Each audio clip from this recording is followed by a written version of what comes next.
Hello friends, welcome to my YouTube classes. कल हमने पढ़ा था हाइड्रोजन बॉन्डिंग। आज हम इसे आगे और देखते हैं। इसमें जैसे हाइड्रोजन बॉन्डिंग पढ़ा, उसमें अगली हेडिंग है acidic strength of hydrogen halides. इसमें हाइड्रोजन हैलाइड्स हैं। इसमें देखते हैं कि जैसे हाइड्रोजन हैलाइड्स हैं, यानी कि हाइड्रोजन के साथ में हैलाइड्स जुड़े होते हैं। हैलाइड्स होते हैं जैसे फ्लोरीन, क्लोरीन, ब्रोमीन, आयोडीन। अगर पीरियोडिक टेबल में देखेंगे तो हैलाइड्स हैं, यानी ऊपर से नीचे की तरफ आएंगे तो उनकी क्या होगी। जैसे फ्लोरीन है तो ये सबसे ज़्यादा नेगेटिविटी होती है इसकी। ऊपर से जैसे जैसे नीचे जाएंगे तो इसकी नेगेटिविटी है वो कम होती जाएगी, और इसकी नेगेटिविटी कम होगी तो इनकी एसिडिक स्ट्रेंथ है वो बढ़ती जाएगी। तो अब आज हम इनके बारे में पढ़ते हैं।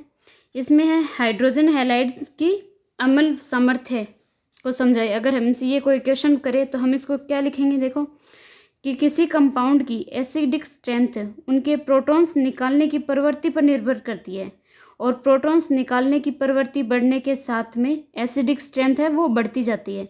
तो जैसे फ्लोरीन से नीचे की तरफ जाएंगे तो क्या होगा कि उनकी इलेक्ट्रॉन नेगेटिविटी क्या हो रही है, कम होती जा रही है, और इलेक्ट्रॉन नेगेटिविटी कम होगी तो प्रोटॉन्स हैं वो जल्दी रिमूव होंगे, यानी कि उनकी एसिडिक स्ट्रेंथ बढ़ेगी।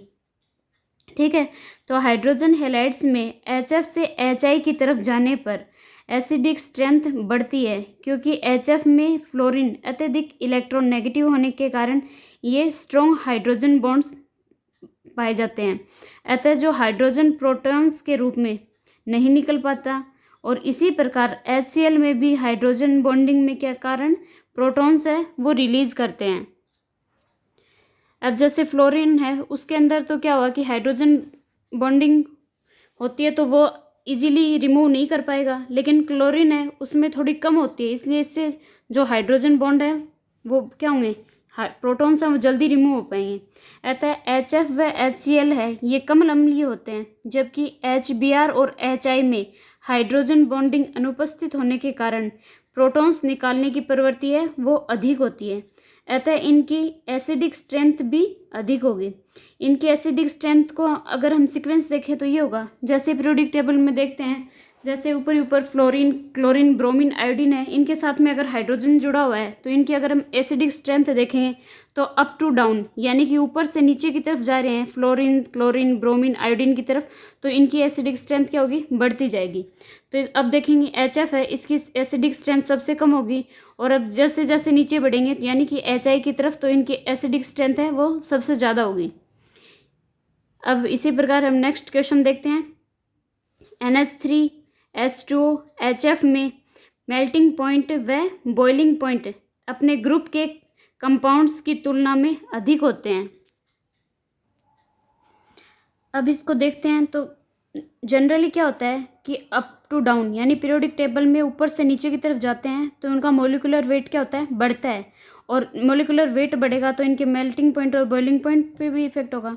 चलो इसको देखते हैं। इसमें बताया है कि जनरली कंपाउंड्स के मेल्टिंग पॉइंट व बॉइलिंग पॉइंट मोलिकुलर वेट के समानुपाती होते हैं, यानी कि अगर मोलिकुलर वेट बढ़ रहा है तो मेल्टिंग पॉइंट और बॉइलिंग पॉइंट भी बढ़ेंगे। लेकिन NH3H2O HF के मेल्टिंग पॉइंट व बॉइलिंग पॉइंट मोलिकुलर वेट पर डिपेंड नहीं करते हैं। इस पर डिपेंड नहीं करते हैं, कारण क्या हुआ, क्योंकि इनके बीच में क्या है, इंटरमोलिकुलर हाइड्रोजन बॉन्डिंग के कारण इनके ग्रुप हैं वो बहुलीकृत हो जाते हैं। इनमें क्रम से जैसे NH3 की होल N हुआ, H2O की होल N, और फिर HF की होल N, यानी कि ये आपस में काफ़ी कंपाउंड्स जुड़े हुए हैं, इनके रूप में उपस्थित होते हैं, अर्थात मोलिक्यूल्स संगुणित होकर आकर्षण द्वारा आपस में जुड़ जाते हैं, यानी कि इनका एसोसिएशन होगा और ये आपस में जुड़े हुए होंगे। इसी आकर्षण बल को तोड़ने के लिए एक्स्ट्रा एनर्जी की आवश्यकता होती है, अतः इनके मेल्टिंग पॉइंट और बॉइलिंग पॉइंट भी क्या होंगे, बढ़ जाते हैं। यानी कि अगर एक्स्ट्रा एनर्जी अगर हम इसको दे रहे हैं तोड़ने के लिए, यानी कि उनका मेल्टिंग पॉइंट और बॉइलिंग पॉइंट है वो भी क्या होगा, बढ़ जाएगा। इसी प्रकार आगे H2O NH3 आदि में हाइड्रोजन का प्रतिस्थापन मिथाइल यानी कि CH3 द्वारा कर देने पर क्रमशः CH3 की होल 2 ऑक्सीजन के साथ जुड़ गया, फिर CH3 की होल थ्राइज है ये N नाइट्रोजन के साथ जुड़ा है, इनका निर्माण होता है। इस कंडीशन में हाइड्रोजन बॉन्डिंग क्या होती है, अनुपस्थित होती है। अतः ग्रुप्स में ऊपर से नीचे की तरफ जाने पर कंपाउंड्स का जो मोलिकुलर वेट है वो बढ़ने के साथ साथ मेल्टिंग पॉइंट और बॉइलिंग पॉइंट भी बढ़ते हैं। CH3 की होल 2O से क्या होगा, CH3 होल 2S है, इसका क्या होगा, मेल्टिंग पॉइंट और बॉइलिंग पॉइंट ज़्यादा होंगे, क्योंकि ऑक्सीजन और सल्फर में देखें तो ये S है, यानी सल्फर ऑक्सीजन से नीचे आ रहा है, तो इसका मेल्टिंग पॉइंट और बॉइलिंग पॉइंट है वो ऑक्सीजन यानी CH3 की होल 2O से अधिक होता है। अगर इसको हम देखें यानी कि CH3 की होल 2S है और दूसरा कंपाउंड है CH3 होल 2SO है, तो इसमें क्या होगा, इसका जो मेल्टिंग पॉइंट है यानी मोलिकुलर वेट है वो क्या होगा, ऑक्सीजन की कंपैरिजन में सल्फर का ज़्यादा होता है, यानी CH3 की होल 2S है, ये इसका क्या होगा, मेल्टिंग पॉइंट ज़्यादा होगा ऑक्सीजन की कंपैरिजन में। फिर नीचे ऐसे ही H2S और H2O है, इनका हम कंपेयर करके देखें तो इनकी जो हाइड्रोजन बॉन्डिंग देखें अगर इनमें, तो H2O है, इसमें हाइड्रोजन बॉन्डिंग है वो मोर स्टेबल होगा ये H2S की कंपैरिजन में, यानी कि ज़्यादा किसकी बॉन्डिंग होगी, H2O की होगी। इसी प्रकार हम आगे देखते हैं नेक्स्ट क्वेश्चन। KHF2 स्थायी होता है, जबकि KHCl2, KHBr एंड KHI2 अस्थायी होता है। अब ये देखना है, यानी कि F है, KH के साथ में अगर F जुड़ा हुआ है तो वो अधिक स्थायी है, ये क्लोरीन ब्रोमीन आयोडीन है इनकी कंपैरिजन में। अब इसका हम कंपेयर करके पढ़ते हैं, देखो आगे। जैसे KHF2 है, इसका निर्माण है वो K positive plus HF negative ions में के मिलकर होता है, यानी कि K पॉजिटिव के रूप में हो जाएगा और KF2 नेगेटिव आयंस के रूप में, इनको दोनों को मिलाएंगे तो KHF2 बन रहा है। इसमें फ्लोरीन की नेगेटिविटी अत्यधिक होने के कारण यह HF में हाइड्रोजन बॉन्डिंग के द्वारा ये HF2 माइनस का निर्माण होता है। यह रेखीय संरचना के रूप में उपस्थित होता है, यानी ये रेखीय स्ट्रक्चर के रूप में ये क्या होगा, स्थायी होता है, तथा K पॉजिटिव आयंस से मिलकर KHF2 का निर्माण करता है। जबकि क्लोरीन ब्रोमीन और आयोडीन है, इनकी इलेक्ट्रॉन नेगेटिविटी क्या होती है, फ्लोरीन की कंपैरिजन में कम होती है, और कम होने के कारण ये HCl2 माइनस HBr2 माइनस और HI2 माइनस आयंस का निर्माण नहीं कर पाते हैं। अतः KHCl2 है और KHBr2 व KHI2 का निर्माण नहीं होता है, यानी कि इसमें सिर्फ KHF2 है, ये मोर स्टेबल स्ट्रक्चर बनेगी और ये स्थायी है, और इसकी स्ट्रक्चर बनेगी बाकी की कंपैरिजन में ये इजीली बनेगी, बाकी नहीं बन पाएंगी। इसी प्रकार से हम आगे देखें, जैसे क्लोरल हाइड्रेट के स्थायित्व को समझाइए। अगर ये क्वेश्चन आए तो हम क्या करेंगे, क्लोरल हाइड्रेट यानी कि CCl3CHO क्लोरल हुआ, ठीक है, इसको हम देखते हैं। तो देखो इसमें क्लोरल हाइड्रेट की स्ट्रक्चर क्या होगी, CCl3CHO.H2O, ये क्लोरल हाइड्रेट की स्ट्रक्चर है। अब इसे नीचे डायग्राम के रूप में बता रखा है, शो कर रखा है कि इसकी स्ट्रक्चर कैसे होगी। जैसे फर्स्ट क्लोरीन है, उसके साथ में 3 क्लोरीन ग्रुप जुड़े हुए हैं, फिर सेकंड कार्बन के साथ में अप और डाउन दोनों तरफ में OH ग्रुप जुड़े हुए हैं और H जुड़ा हुआ है।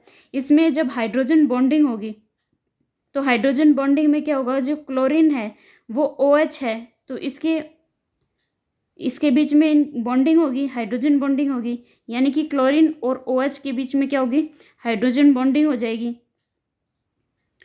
तो ये इनकी बॉन्डिंग के रूप में दिखा दिया है कि इनका स्थायित्व कैसे बनेगा।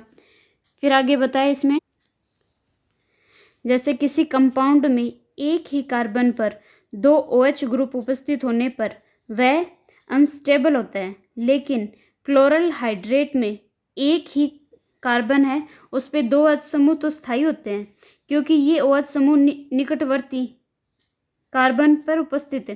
क्लोरीन परमाणु के साथ में क्या करेंगे, इंट्रामोलिकुलर हाइड्रोजन बॉन्डिंग द्वारा जुड़ जाते हैं, अतः कंपाउंड्स क्या होगा, स्थायी होगा।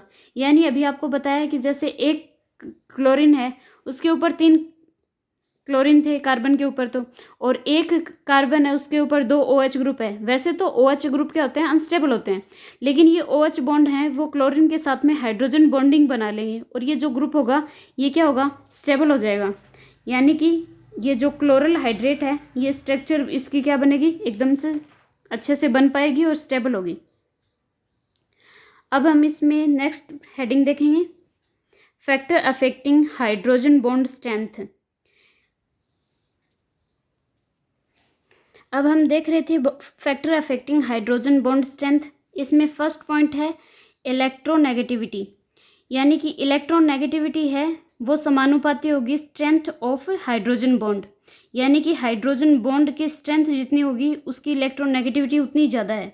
यानी कि हाइड्रोजन से जुड़े परमाणु की इलेक्ट्रोनेगेटिविटी बढ़ने पर बॉन्ड की ध्रुवणता है, यानी कि पोलैरिटी है, वो भी बढ़ती है, जिससे हाइड्रोजन बॉन्ड बनाने की प्रवृत्ति है वो भी बढ़ती है तथा हाइड्रोजन बॉन्ड स्ट्रेंथ भी अधिक होती है। इसी कारण HF है, H2O व NH3 में स्ट्रॉन्गेस्ट हाइड्रोजन बॉन्डिंग पाई जाती है।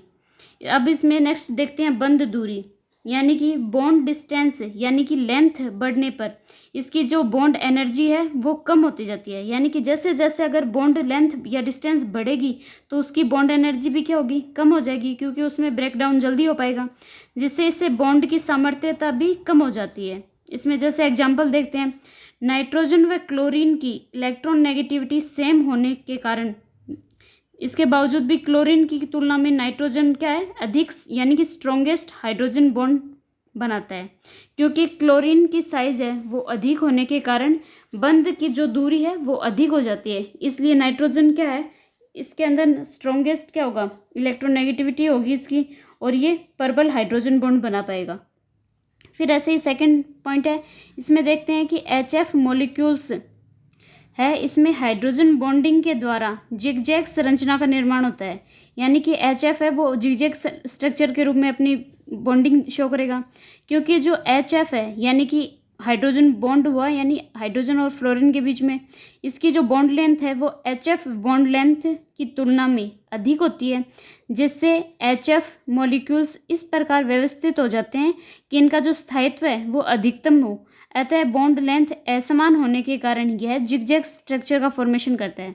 अब जैसे डायग्राम में दिखाया गया है कि HF एक जुड़ा हुआ है, दूसरी तरफ अगर F से एक H और हाइड्रोजन बॉन्डिंग से जुड़ा हुआ है तो इनके बीच में 120 डिग्री का एंगल बन रहा है, और एक हाइड्रोजन है वो दो फ्लोरीन, एक तरफ तो हाइड्रोजन बॉन्डिंग के द्वारा और एक तरफ अगर बॉन्ड बना रखा है फ्लोरीन, तो उनके जो बॉन्ड लेंथ होगी वो कितनी होगी, 2.49 एंगस्ट्रॉम की। यानी कि जो HF है यानी कि बना है उसकी जिगजैग स्ट्रक्चर के रूप में क्या बनेगा, HF2 माइनस, यानी क्या होगी, लीनियर होगी। यानी कि अगर हम देखेंगे तो HF है वो तो क्या हुआ, जिगजैग कंडीशन में जुड़ा हुआ है, और जो HF2 माइनस है ये एक लीनियर स्ट्रक्चर का फॉर्मेशन करता है। अब इसमें देखते हैं कि HF2 माइनस में हाइड्रोजन बॉन्डिंग HF मॉलिक्यूल्स तथा फ्लोरीन आयंस के मध्य होती है। यानी कि अभी आपको बताया कि हाइड्रोजन में एक तरफ फ्लोरीन जुड़ा हुआ है और एक तरफ हाइड्रोजन बॉन्डिंग करके फ्लोरीन और जुड़ गया है इसमें, ठीक है, ये जुड़े हुए हैं। तो इसमें फ्लोरीन नेगेटिव पर नेगेटिव चार्ज जाने के कारण इलेक्ट्रॉन डेंसिटी है वो बढ़ जाती है। अतः ये हाइड्रोजन की अपनी तरफ अधिक आकर्षित करता है, क्योंकि जैसे जैसे इलेक्ट्रॉन नेगेटिविटी बढ़ेगी तो ये क्या करेगा, हाइड्रोजन को अपनी तरफ अट्रैक्ट करेगा, जिससे इसकी स्ट्रेंथ है यानी कि इसकी प्रबलता है वो हाइड्रोजन बॉन्ड का निर्माण होता है, तथा HF2 माइनस में हाइड्रोजन बॉन्ड तथा कोवलेंट बॉन्ड की बॉन्ड लेंथ लगभग समान हो जाने पर भी ये रेखीय संरचना के रूप में स्थायी होता है। यानी कि एक तरफ तो क्या हुआ, जैसे HF2 बताया, इसमें एक तो H के बीच में क्या हाइड्रोजन बॉन्डिंग है, और एक तरफ क्या है कि HF के बीच में क्या है, कोवलेंट बॉन्ड बना हुआ है। तो इनके अंदर क्या हुआ, इसकी एक लीनियर स्ट्रक्चर का फॉर्मेशन हो गया है, जिसकी लेंथ होगी 2.49 एंगस्ट्रॉम। फिर नेक्स्ट पॉइंट देखते हैं कि नेचर ऑफ नेगेटिव एटम्स, यानी कि पड़ोसी परमाणु हैं उनकी प्रवृत्ति के बारे में हम देखें तो जैसे CH4 की तुलना में क्लोरोफॉर्म यानी कि CHCl3 का जो बॉन्डिंग पॉइंट है वो अधिक होता है, क्योंकि इसमें जो मेथेन है यानी कि CH4 में जो हाइड्रोजन बॉन्डिंग है वो अब्सेंट होती है, और इसमें जो हाइड्रोजन का जो प्रतिस्थापन है वो क्लोरीन के द्वारा अगर कर देने पर इनमें क्या होगा, ये क्लोरोफॉर्म के रूप में हाइड्रोजन बॉन्डिंग के कारण इसका बॉइलिंग पॉइंट क्या होगा, बढ़ जाएगा। तो इसमें क्या होगा कि CH4 है उसका तो जो बॉइलिंग पॉइंट है वो होगा 64 डिग्री सेल्सियस होगा। और जो CaCl3 है इसके अंदर इसका जो बॉइलिंग पॉइंट है वो होगा 61 डिग्री सेल्सियस। यानी कि CaCl3 है इसका बॉइलिंग पॉइंट तो क्या है, थोड़ा कम है, और CH4 का बॉइलिंग पॉइंट ज़्यादा है। अब हम देखते हैं कंसंट्रेशन एंड टेम्परेचर। इसमें जो इसकी जैसे जैसे कंसंट्रेशन बढ़ रही है तो उसका क्या बताया है, कंसंट्रेशन समानुपाती हाइड्रोजन बॉन्ड स्ट्रेंथ, यानी कि कंसंट्रेशन जैसे जैसे बढ़ेगी उसकी बॉन्ड स्ट्रेंथ भी उतनी ही ज़्यादा होगी। लेकिन अगर टेम्परेचर का कंपेरिजन करके देखें तो टेम्परेचर क्या होगा, व्युत्क्रमानुपाती है हाइड्रोजन बॉन्ड स्ट्रेंथ के। यानी कि अगर कंसंट्रेशन बढ़ी तब तो क्या होगा, इसकी स्ट्रेंथ बढ़ेगी, लेकिन टेम्परेचर अगर बढ़ा है तो इसकी बॉन्ड स्ट्रेंथ क्या होगी, कम होगी। यानी कि ये इसका व्युत्क्रमानुपाती है।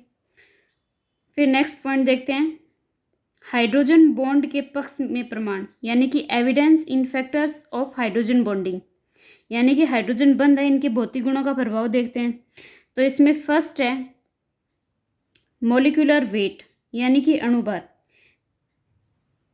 एसिटिक एसिड का अणुभार है वो हाइड्रोजन बॉन्डिंग के कारण 60 के बजाय 120 प्राप्त होता है। यानी कि इसके अंदर एसिटिक एसिड है, इसका जो अणुभार है इसमें हाइड्रोजन बॉन्डिंग बनी, तो हाइड्रोजन बॉन्डिंग बनेगी तो उनमें क्या होगा कि उसकी बॉन्ड एंगल है वो ज़्यादा हो जाता है। 60 की कंपैरिजन में उसका बॉन्ड एंगल कितना हो जाएगा, 120 प्राप्त होगा। फिर इसकी फिजिकल प्रॉपर्टीज़ देखते हैं। तो हाइड्रोजन बॉन्डिंग के कारण HF H2O NH3 इसमें लिक्विड स्टेट में पाए जाते हैं, जबकि जो हाइड्रोजन बॉन्डिंग है वो एब्सेंट होने के कारण ये जो H2S HCl है ये गैसीय अवस्था में पाए जाते हैं। अगर हाइड्रोजन बॉन्डिंग अगर प्रेजेंट है तब तो क्या होंगे, ये लिक्विड फॉर्म में होंगे, लेकिन अगर हाइड्रोजन बॉन्डिंग एब्सेंट होगी तो ये गैसीय स्टेट में मिलेंगे। अब नेक्स्ट देखते हैं third point, melting point and boiling point. Melting point boiling point आपको बताया था कि वर्ग में जब ऊपर से नीचे की तरफ जाने पर क्या होगा, मोलिकुलर वेट बढ़ने के साथ साथ में उनका क्या होगा, वान डेर वाल्स आकर्षण बल भी बढ़ते जाते हैं। अतः इनके क्या होंगे, मेल्टिंग पॉइंट और बॉइलिंग पॉइंट है वो भी बढ़ते हैं। यानी कि जैसे जैसे इनके पीरियोडिक टेबल में अप टू डाउन जाएंगे तो इनके मेल्टिंग पॉइंट और बॉइलिंग पॉइंट बढ़ेंगे और इनका मोलिकुलर वेट भी बढ़ेगा। लेकिन फिफ्थ और सिक्स्थ और सेवन्थ ग्रुप्स के जो हाइड्राइड हैं जैसे NH3 H2O और HF, इनमें इनके मेल्टिंग पॉइंट और बॉइलिंग पॉइंट है वो अधिकतम होते हैं, क्योंकि इनमें हाइड्रोजन बॉन्डिंग है वो प्रजेंट होती है। और इसी में अगर अन्य जो हाइड्राइड को देखें तो इनमें क्या होगी, हाइड्रोजन बॉन्डिंग एब्सेंट है। इस प्रकार जो बेंजीन में क्या होगा, ऑर्थो मेटा और पैरा पोजीशन, यानी कि हम अगर बेंजीन के अंदर देखेंगे तो ऑर्थो फर्स्ट पोजीशन और मेटा और पैरा पोजीशन है, इनके अंदर क्या होगा, इनका मेल्टिंग पॉइंट और बॉइलिंग पॉइंट, यानी कि मेटा और पैरा पर आइसोमर्स में मेल्टिंग पॉइंट और बॉइलिंग पॉइंट क्या होंगे, अधिक होंगे, क्योंकि इसके अंदर क्या होंगे, इनके इंटरमोलिकुलर हाइड्रोजन बॉन्डिंग के कारण इनके अणु हैं वो संगुणित यानी कि एसोसिएट हो जाते हैं।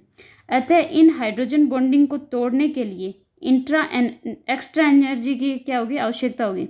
अगर हम इनमें देखें, अब एग्जांपल्स में देखो आप, इसमें क्या हुआ कि एक जो बेंजीन रिंग है एक तरफ ऊपर OH जुड़ा है, इसके ऑर्थो पोजीशन पे NO2 है, फिर सेकंड में मेटा पे है और थर्ड में पैरा पर है। तो ऑर्थो मेटा पैरा पोजीशन पे NO2 ग्रुप जुड़े हुए हैं। तो अगर हम इसको देखें तो सबसे ज़्यादा क्या हुआ, अगर एंगल देखें इनमें हाइड्रोजन बॉन्डिंग हो रही है तो मेल्टिंग पॉइंट तो क्या होगा, फर्थ में ऑर्थो के अंदर तो 45 डिग्री सेल्सियस होगा, और अगर मेटा के अंदर देखें तो क्या होगा, इसके अंदर 97 डिग्री सेल्सियस मेल्टिंग पॉइंट होगा इसका, और जो पैरा पे देखें तो इसका क्या होगा, 114 डिग्री सेल्सियस इसका मेल्टिंग पॉइंट है। लेकिन अगर इनकी स्ट्रेंथ की एनर्जी की बात करें तो एनर्जी सबसे ज़्यादा किस में देनी पड़ रही है, पैरा में देंगे, उससे थोड़ी कम है वो मेटा में दे रहे हैं, और सबसे कम एनर्जी वो देंगे मेल्टिंग पॉइंट के लिए ऑर्थो पे। आप समझ गए होंगे, क्योंकि हाइड्रोजन बॉन्डिंग जितनी स्ट्रॉन्ग होगी तो उनके अंदर बॉन्ड जल्दी सी बन जाएंगे, लेकिन इनके लिए मेल्टिंग पॉइंट देखें तो वो इसके अपोजिट हैं, यानी कि ऑर्थो पे जल्दी इजीली मेल्ट होगा, और जो पैरा है वो इसमें बहुत ज़्यादा मेल्टिंग पॉइंट होगी इसकी, चलो अब इसकी सॉल्युबिलिटी देखते हैं, यानी कि विलेयता। विभिन्न कंपाउंड्स हैं, इनकी विलयशीलता यानी हाइड्रोजन बॉन्डिंग के समानुपाती होती है। यानी कंपाउंड्स में हाइड्रोजन बॉन्डिंग के कारण इनकी सॉल्युबिलिटी क्या होती है, बढ़ती जाती है। जैसे जैसे हाइड्रोजन बॉन्डिंग बढ़ेगी तो उनकी सॉल्युबिलिटी भी बढ़ जाएगी। अगर एग्जांपल में देखें तो देखिए डाई मिथाइल ईथर यानी कि CH3 की होल 2O जल में विलयशील है, क्योंकि यह जल के साथ में हाइड्रोजन बॉन्डिंग कर लेता है, जबकि CH3 की होल 2S जल के साथ में हाइड्रोजन बॉन्डिंग नहीं कर पाता है। अतः ये वाटर में क्या है, इनसोल्युबल है। अब आगे हम एग्जांपल देखते हैं। जैसे पिरिडीन है, ये तो क्या होगा कि जल में विलयशील है, जबकि अगर बेंजीन देखें तो ये अविलयशील है, क्योंकि इसमें क्या होगा, पिरिडीन में जो नाइट्रोजन और जल के मध्य क्या होगा, हाइड्रोजन बॉन्डिंग हो जाती है, जबकि जो बेंजीन है वो जल के साथ में हाइड्रोजन बॉन्ड नहीं बना पाता है, इसलिए हाइड्रोजन बॉन्ड नहीं बनेगा तो इनसोल्युबल होगा। फिर नेक्स्ट एग्जांपल देखते हैं। जैसे एसीटोन एसिटिलीन में विलयशील है, क्योंकि एसिटिलीन में कार्बन परमाणु है वो sp संकरित होने के कारण कार्बन की जो विद्युत ऋणता है वो बढ़ जाती है, यानी कि इलेक्ट्रॉन नेगेटिविटी समानुपाती क्या होगी, s कैरेक्टर के। इसमें क्या होगा, जिससे इसकी जो SH बॉन्ड में ध्रुवणता उत्पन्न हो जाती है, जिसके कारण एसिटिलीन है वो हाइड्रोजन एसीटोन के ऑक्सीजन यानी कि ऑक्सीजन से जो हाइड्रोजन बॉन्डिंग कर लेता है, जबकि एसिटिलीन है वो एसीटोन में सोल्युबल है। अब इसमें स्ट्रक्चर दे रखी है, आप देखो एसिटाइलिन है, इसमें क्या हुआ, ध्रुवणता नहीं है, जबकि एसीटोन है इसमें ध्रुवणता पाई जाती है। तो इसमें क्या बताया, एसिटाइलिन है वो जल में अविलेय है, क्योंकि एसिटाइलिन में क्या होगी, ध्रुवणता कम उत्पन्न होती है, क्योंकि ये स्ट्रेट सा दिखाई दे रहा है, इसमें ध्रुवणता भी कम है, जबकि एसिटाइलिन है ये H2 आकर्षण की तुलना में H2H2 आकर्षण अधिक होता है। अतः एसिटाइलिन है वो वाटर के साथ में हाइड्रोजन बॉन्डिंग नहीं कर पाती है, अतः ये जल में क्या होगी, इनसोल्युबल होगी। इस स्ट्रक्चर के थ्रू अभी आप देख सकते हो कि ये क्या होगी कि इसमें ध्रुवणता पाई जाती है और एक में है और एक में एब्सेंट है, यानी कि एक तो वाटर में सोल्युबल है और एक इनसोल्युबल है। आई थिंक आप लोग समझ गए होंगे। आपको अगर कुछ क्वेरी हो, कुछ समझ में नहीं आया हो तो आप पूछें, कमेंट करें, और अगर पसंद आए तो चैनल को सब्सक्राइब करें, लाइक करें, ताकि हम आगे आने वाले वीडियो में आगे और पढ़ पाएँ। Thank you.